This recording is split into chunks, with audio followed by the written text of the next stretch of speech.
Bab 2631. Pohon tua menjulang langit. Masalah menjadi rumit sekarang. Erikin sedikit mengernyit. Rumah ini telah menjadi penjara. Bagaimana dia bisa masuk untuk menemukan permata yang disembunyikan oleh Joker Bay? Dia mengira perjalanan ini mungkin tidak berjalan mulus, tetapi dia tidak menyangka akan menghadapi perubahan seperti itu. Aku ingat sebelumnya, ini bukan penjara, kan?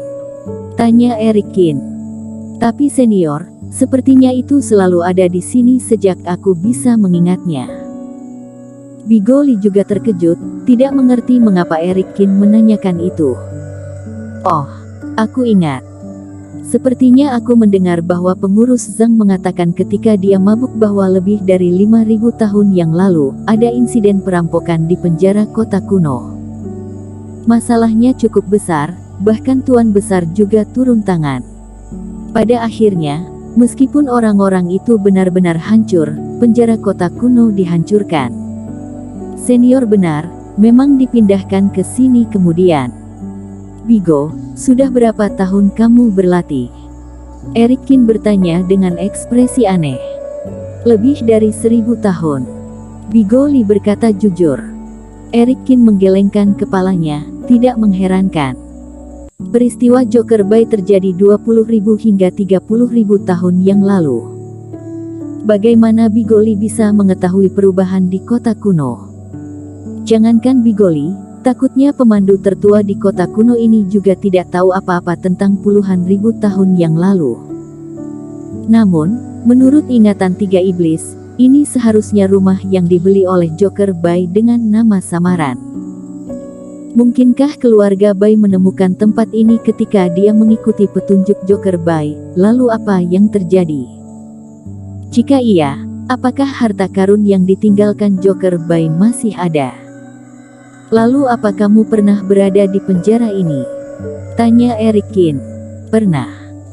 Melihat Erikin sepertinya sangat tertarik dengan tempat ini, Bigoli mengangguk dengan sadar diri. Bagi yang lain, mungkin belum pernah ke sini, tapi aku melayani senior yang datang ke kota untuk menyelamatkan adik seperguruan yang melakukan kejahatan dan ditangkap di penjara. Aku yang memimpin dan cukup beruntung pernah masuk sekali. Apakah di penjara ini ada pohon tua menjulang langit? Mata Erikin bergerak sedikit. Ya, senior benar-benar mengenal kota kuno yang dulu. Bigoli segera mengangguk. Di penjara ini, hal yang paling menarik perhatian adalah pohon besar. Dengar-dengar sudah akan berubah menjadi roh pohon, itu benar-benar pohon yang belum pernah aku lihat sebelumnya.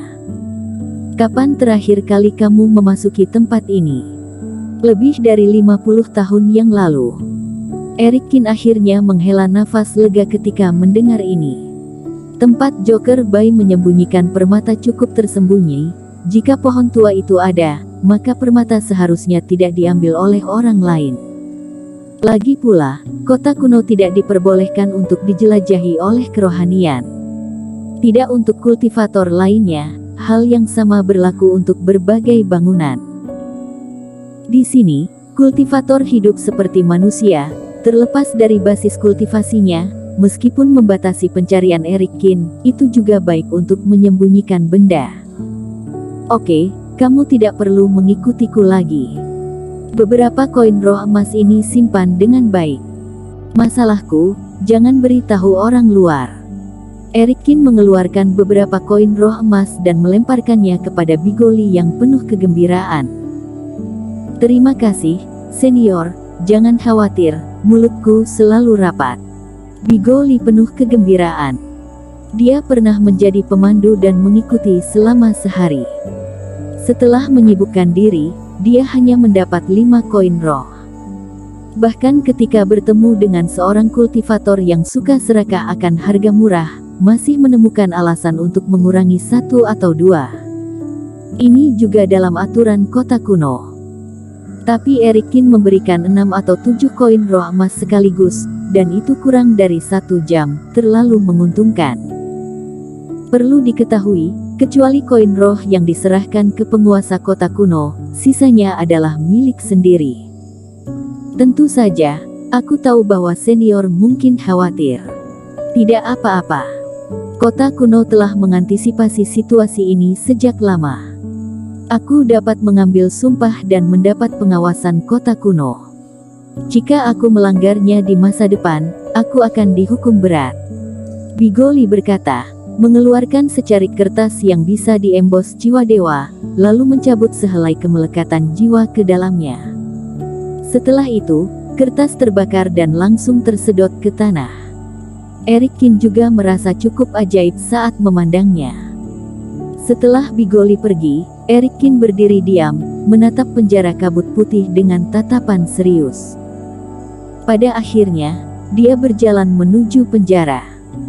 Karena harta itu ada di penjara ini, dia harus pergi ke sana untuk melihatnya.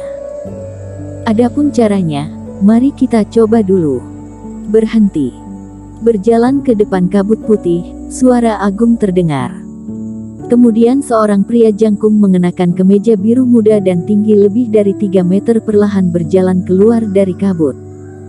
Pria itu memiliki mata seperti lonceng kuningan, bahu lebar dan tubuh lebar, berdiri di sana seperti gunung.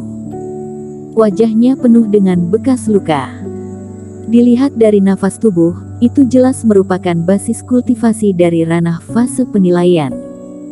Ada masalah apa? Pria itu menatap Eric Kin, suaranya terdengar seperti guntur. Teman seiman, aku mempunyai teman yang tidak tahu kesalahan apa yang dia buat dan dikurung di sini. Aku ingin menebusnya dengan koin roh. Eric Kin tersenyum. Apakah kamu mengerti aturannya? Pria itu mengerutkan kening. Mereka yang dipenjara adalah mereka yang melakukan kesalahan besar atau tidak punya uang untuk mengakui hukuman, dan begitu mereka memasuki tempat ini, mereka hanya bisa ditebus dengan koin roh ketika hukuman mereka melebihi setengahnya. Ada aturan seperti itu. Eric Kin mengangkat alisnya, tetapi berpura-pura mengangguk. Oke, beritahu aku namanya, kata pria itu. Eric Kin tiba-tiba tersenyum, seolah-olah sedikit malu. Teman seiman, jadi begini. Aku tidak tahu apa nama temanku. Karena kita sudah lama tidak saling kenal, aku biasanya memanggilnya Pak Tua Berjanggut Putih. Pak Tua Berjanggut Putih. Pria itu mengerutkan kening, kamu hanya punya panggilan, aku tidak bisa menemukannya untukmu. Kalau begitu begini saja, kamu membawaku masuk, dan aku dapat menemukannya setelah berkeliling sel. Kata Eric Kin. Ini tidak baik. Kamu tidak bisa menyebutkan nama yang ditinggalkan oleh pihak lain. Aku mana tahu apa tujuanmu. Jadi tidak mungkin membiarkanmu masuk. Silakan kembali, teman seiman. Pria itu mencibir, lalu berbalik dan berjalan mundur. Teman seiman, jangan pergi. Temanku itu mengetahui sumber energi, suka tinggal di bawah pohon. Aku mendengar bahwa ada pohon yang menjulang di penjara. Dia mungkin tinggal di sana, tolong biarkan aku pergi dan melihatnya. Maksudmu pohon tua Lin Jiang? Jangan pikirkan itu. Bahkan jika aku membiarkanmu masuk, tidak mungkin membiarkanmu mendekati pohon tua itu. Seorang petugas yang mengikuti pria itu mau tidak mau membuat ejekan ketika mendengar kata-kata itu. Teman seiman, jika aku ingin mencari temanku tanpa mengetahui nama, cara apa lagi yang bisa aku lakukan? Eric Kin pura-pura panik ketika melihat mereka pergi. Sederhana, kamu ditangkap ke penjara, semua orang bisa melihatnya, tetapi kemudian kamu bisa pergi ke pohon tua untuk menemukannya. Pelayan itu mengejeknya. Kalimat ini menyebabkan ledakan tawa dari orang-orang di sekitarnya dan mereka semua menghilang ke kabut putih lagi. Berdiri di luar kabut putih, ekspresi Eric Kin berangsur-angsur kembali tenang dan ekspresinya berkedip beberapa kali. Meskipun masalahnya belum selesai, kata-kata pihak lain juga memberi dirinya banyak informasi berguna. Jika kamu ingin memasuki penjara dan mendekati pohon tua Lin Jiang, satu-satunya cara adalah ditangkap dan menjadi tahanan. Eric Kin menoleh dan berpikir diam-diam sambil berjalan. Tentu saja, Ada cara lain, yaitu menjadi penjaga penjara seperti orang-orang ini. Bersambung.